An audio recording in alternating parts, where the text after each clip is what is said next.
Elon Musk actually bought Twitter. Hi there, I'm Jeff, and this is Plain English, the best way to upgrade your English with current events and trending topics.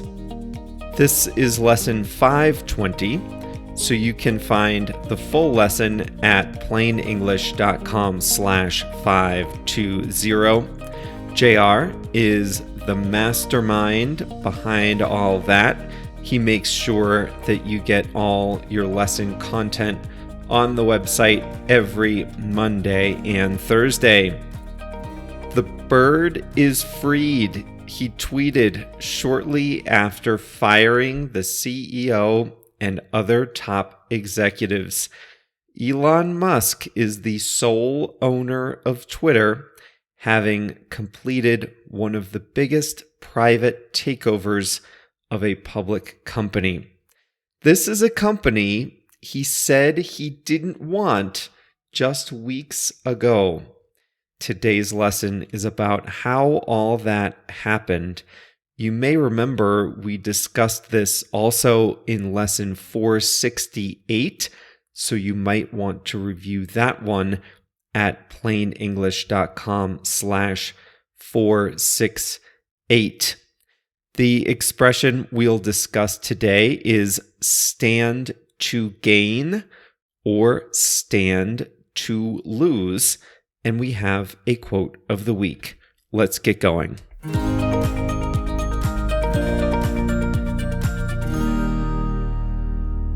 Twitter is a private company again. The social media network was founded in 2006 by Jack Dorsey and 3 other co-founders. In 2013, it went public, with its shares trading on the New York Stock Exchange. But even during the golden age of social media, it didn't take off like rival Facebook.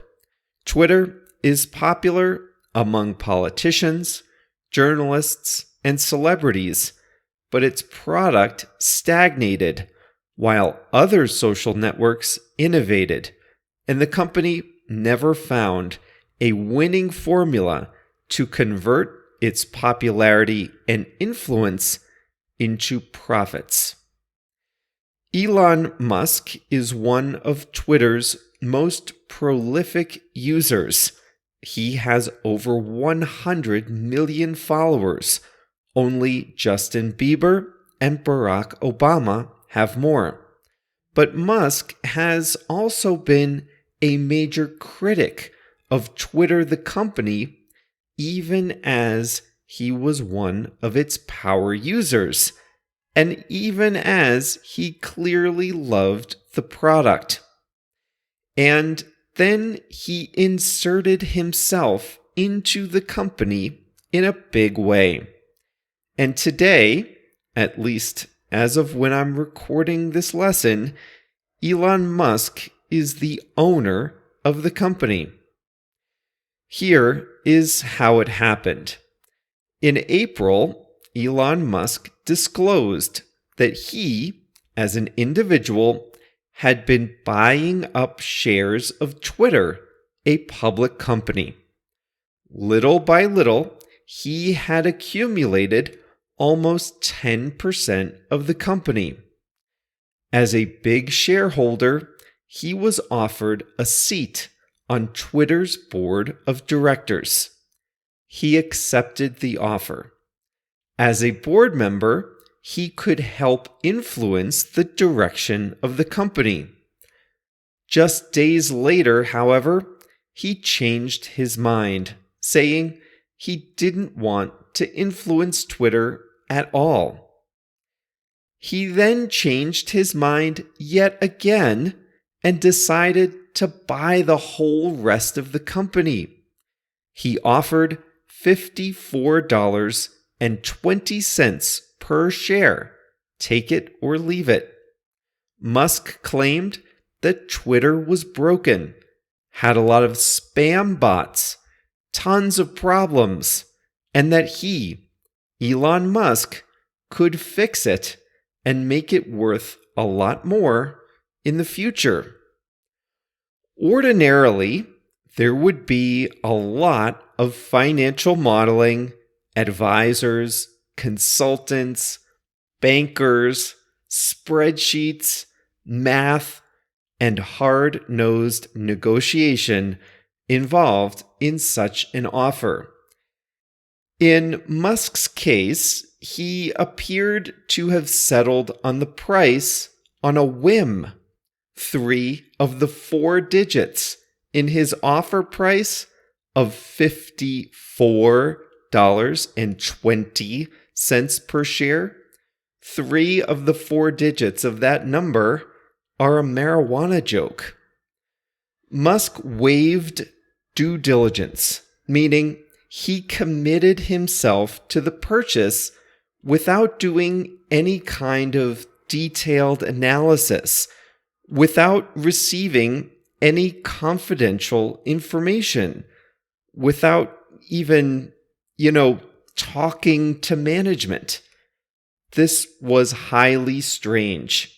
He agreed to put up some of the money, and incredibly, he convinced several large banks to lend him the rest. The total bill was $44 billion, a lot even for the world's richest man. Twitter, at the time, was worth a lot less than $44 billion. Its existing shareholders stood to make a lot of money from the sale.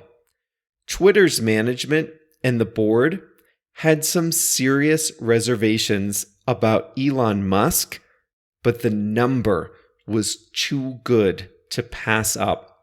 They signed the deal.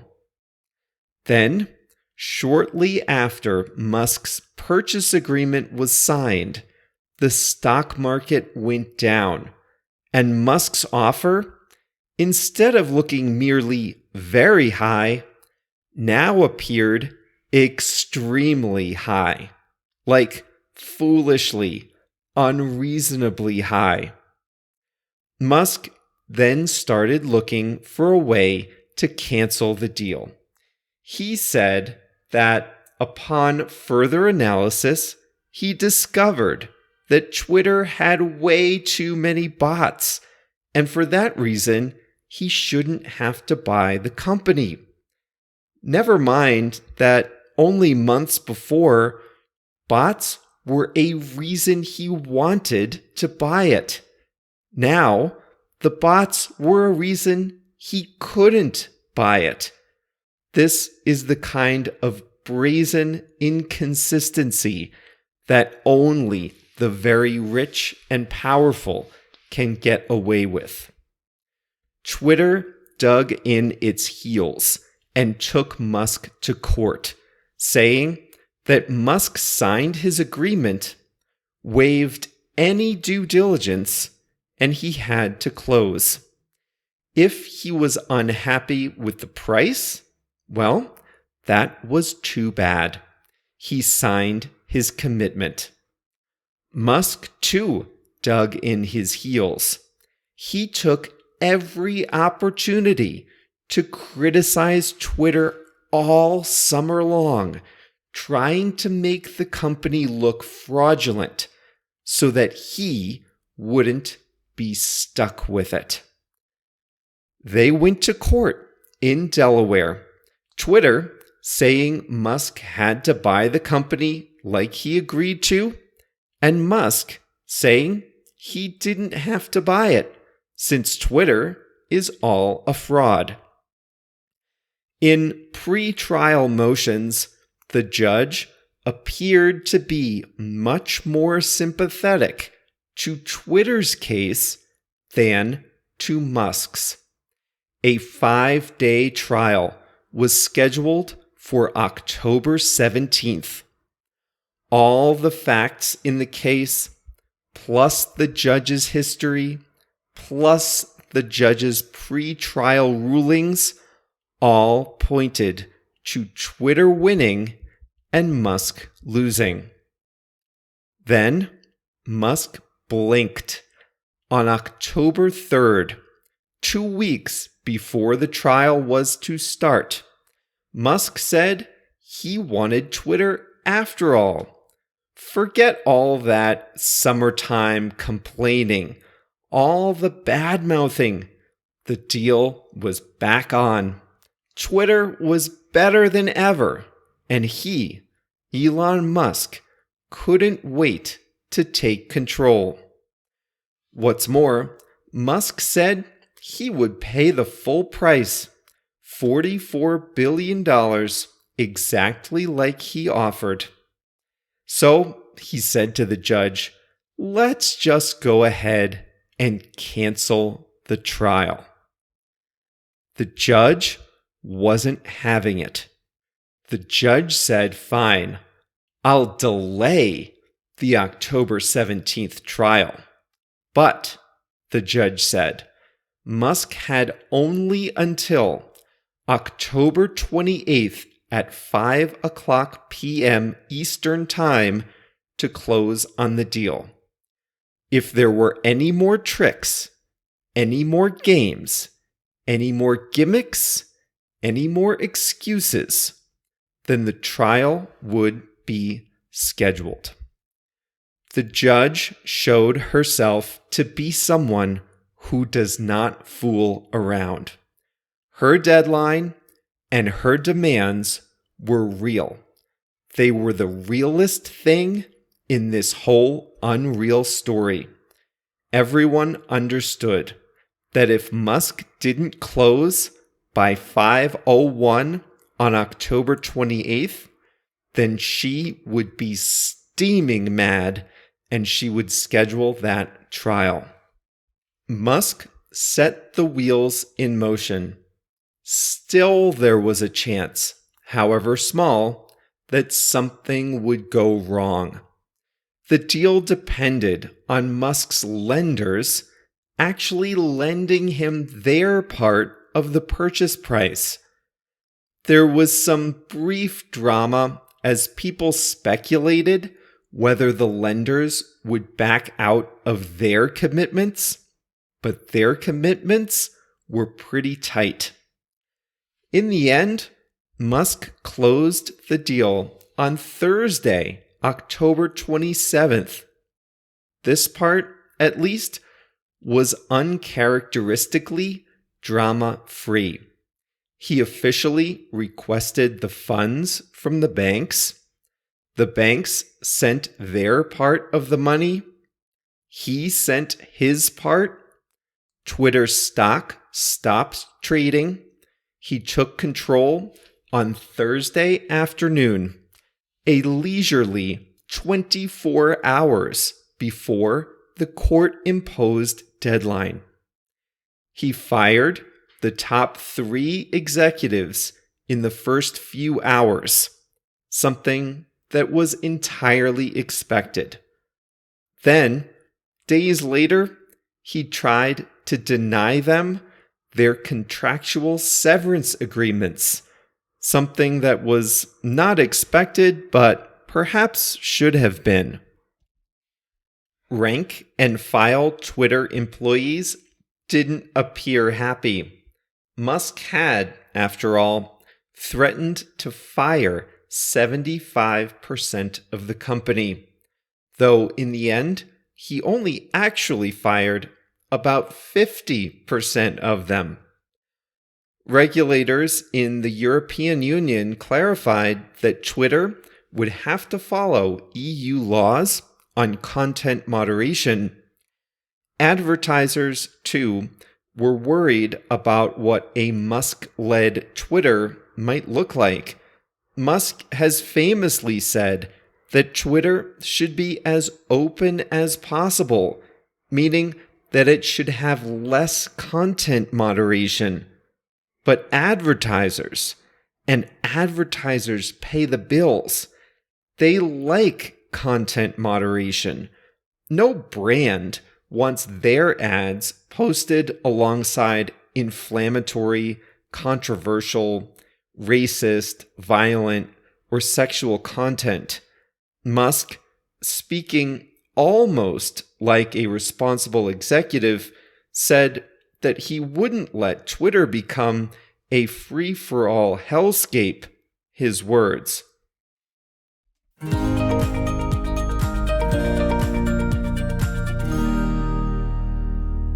I don't know. By the time you hear this could all be invalid. Nothing in this story remains unchanged for a period of 14 days. I wrote this lesson on October 28th. I checked it again before recording it on November 9th. It's coming out on November 14th. For all I know, everything could change by then. There's even more drama happening after the closing. But just like last time I wrote about this topic, I had to stop somewhere, so I'm stopping here. However, I will say I'm glad he had to buy the company, not because I'm glad he's the owner of Twitter. I honestly don't care about that. It's just that in the world of M&A, mergers and acquisitions, if you sign a purchase agreement, you have to keep your word. And he seemed to think he was above all the rules. And if he was bored with this Twitter thing after a few months, then he could just get out of it. And I just have to hand it to that Delaware judge. She was not having it. And it's really important that contracts like this be honored. If Musk had gotten away with this, then every big contract in the future would be just a little bit less solid.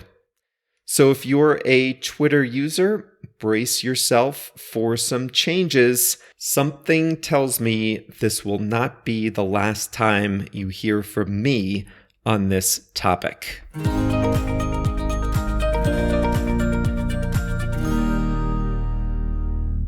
Today's English expression is stand to, and you had to be listening carefully earlier to hear it because this is an easy one to miss. In April, Twitter's stock price was about $40 per share. And then Elon Musk offered to pay $54.20 per share. But that was just an offer. Twitter got to decide if it would accept the offer or not. Well, what do you think? If you have one share of Twitter and its current value is $40, you could sell it now for $40. And then someone comes along and offers you $54.20. What would you do? Shareholders stood to gain 35% just by saying yes. So guess what? They said yes. The shareholders stood to gain a lot of money. This is stand to in the past tense.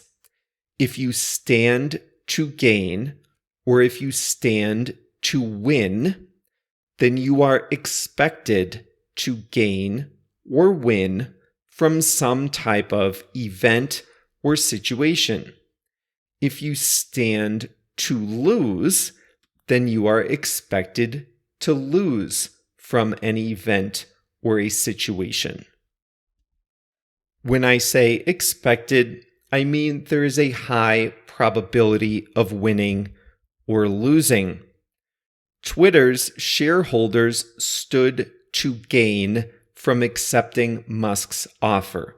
They were expected to gain $14.20 for every one of their $40 shares. There was a high probability that they would gain, so we say they stood to gain.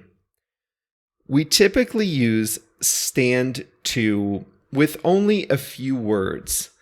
Stand to gain and stand to win on one side and stand to lose on the other side. If you were listening carefully, you may have noticed that I used it a little differently in the main lesson. I said Twitter's shareholders stood to make a lot of money. In that sense, it's like they stood to gain.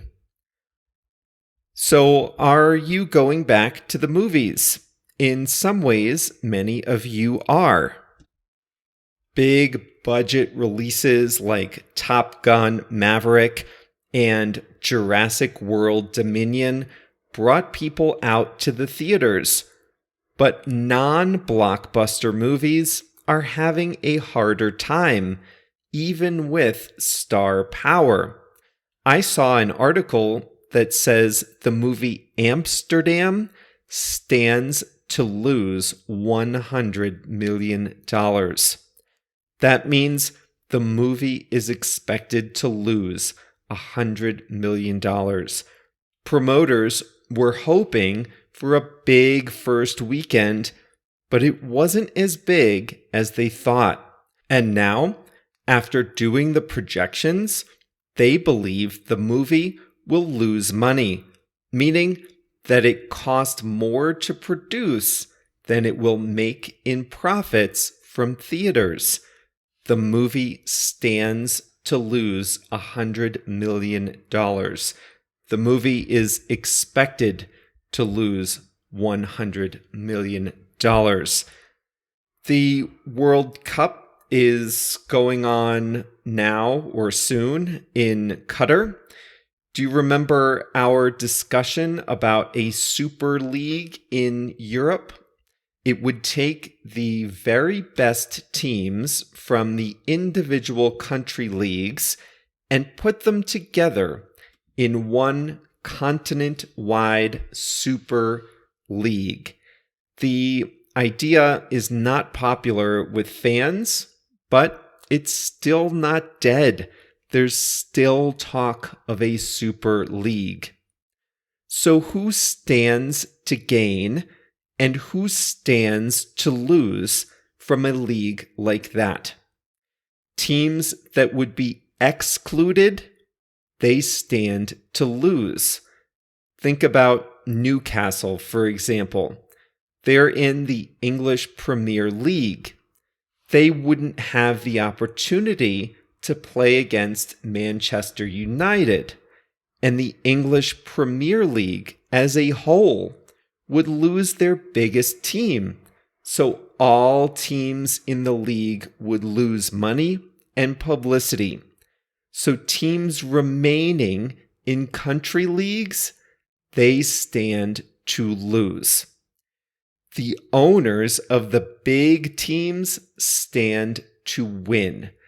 They would presumably get richer television contracts, and teams like Paris and Munich would play the best other teams all year, so the intensity and quality of play would go up. So those teams, I think we can say, stand to win. What about fans?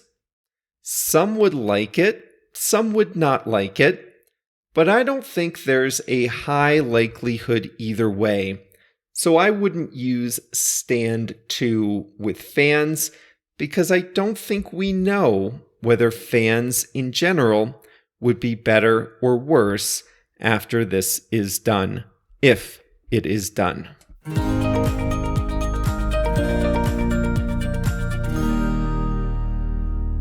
It's time for our quote of the week. Here's one from John Keats, an English poet. He lived from 1795 to just 1821. He died at age 25 of tuberculosis, but still, he is one of the English language's most admired poets. So here is a quote. I was never afraid of failure, for I would sooner fail than not be among the greatest.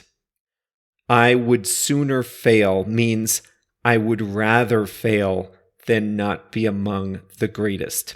So here's that quote from John Keats, a famous poet, and he was one of the greatest. He said, "I was never afraid of failure, for I would sooner fail than not be among the greatest." Well, on Thursday, we'll get ready for the World Cup. Since I know nothing about soccer, we'll focus more on the tournament itself and less on the gameplay. Next week, we'll touch on the election outcome in Brazil. And one of these days, we'll talk about how some of the world's biggest banks stand to lose hundreds of millions of dollars just for lending money to the world's richest man, Elon Musk. But that's for another day. In the meantime, check out this full lesson at plainenglish.com/520 and check back here on Thursday. See you then.